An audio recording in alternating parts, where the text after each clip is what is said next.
અમદાવાદ નોકરી માટે આવ્યો હતો, પણ રહેવાની સગવડ માટે મને અહીંયા સરખેજ આશ્રમ છે, ભારતીય આશ્રમ, ત્યાંની મને વાત મળે એટલે હું અહીંયા પીજીમાં રહેવા માટે ગયો હતો.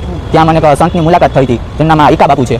ઈકા બાપુ જોડે મેં વાત કરી અને બેઠો, તેમણે મને જમાડ્યો, કારવ્યો અને પછી મારી જોડે ઘડીક વાતચીત કરીને કહ્યું કે તને રહેવા કરવાની સુવિધા અને નોકરી પણ અપાઈ દઈશ એમ કરીને મને બેસાડ્યો. અને પછી એમ કહ્યું કે ભાઈ તું મારા ઘરે બેટા પગ દાબી દે ને એમ.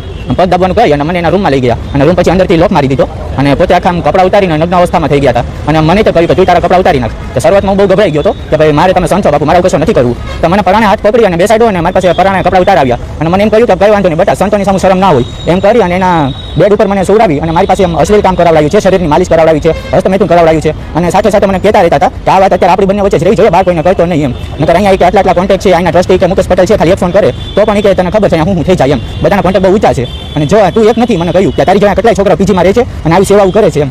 અને આ વસ્તુ મારી યારે એક વાર નહીં પણ 5 થી 6 વાર કરેલી છે. છેલ્લે મેં કંટાળીને આ ફેસલો લીધો છે કે હવે મારે આ વસ્તુ નથી કરવી, તો કોઈ બીજા જોડે મારે આ વસ્તુ ન થવી જોઈએ એના આશ્રમમાં. અને જે સંત જેને બધા ભગવાન માનીને બેઠા છે એનું સત્ય બહાર આવવું પડે, કેમ કે સંત માણસો કદી આવા અશ્લીલ કામ કરે નહીં. એટલે આજે હું હિંમત કરું છું, અતુલભાઈનો મેં કોન્ટેક્ટ કર્યો છે અને અતુલભાઈ મને હિંમત આપીને કહ્યું છે કે આપણે આગળ આમાં કાર્યવાહી કરાવશું.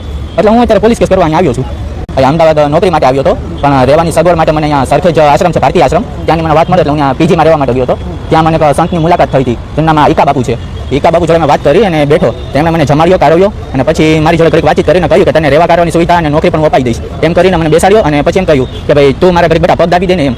પગ દાબવાનું કહી અને મને એના રૂમમાં લઈ ગયા અને રૂમ પછી અંદરથી લોક મારી દીધો અને પોતે આખા કપડા ઉતારીને નગ્ન અવસ્થામાં થઈ ગયા હતા. અને મને તો કહ્યું કે તું તારા કપડા ઉતારી નાખ. તો શરૂઆતમાં હું બહુ ગભરાઈ ગયો હતો કે ભાઈ મારે તમે સંતો બાપુ, મારા કશું નથી કરવું. તો મને પરાણે હાથ પકડી અને બેસાડ્યો અને મારી પાસે પરાણે કપડા ઉતારાવ્યા અને મને એમ કહ્યું કે કઈ વાંધો નહીં બેટા, સંતોની સામે શરમ ના હોય એમ કરી અને એના બેડ ઉપર મને સુવડાવી અને મારી પાસે અશ્લીલ કામ કરાવડાવ્યું છે, શરીરની માલિશ કરાવડાવી છે, હસ્તમેથુન કરાવડાવ્યું છે અને સાથે સાથે મને કહેતા રહેતા હતા કે આ વાત અત્યારે આપણી બંને વચ્ચે જ રહી જોઈએ, બહાર કોઈને કહેતો નહીં એમ. નકર અહીંયા કે આટલા કોન્ટેક્ટ છે, અહીંના ટ્રસ્ટી કે મુકેશ પટેલ છે, ખાલી એક ફોન કરે તો પણ કે તને ખબર છે હું થઈ જાય એમ. બધાના કોન્ટેક્ટ બહુ ઊંચા છે અને જો તું એક નથી, મને કહ્યું કે તારી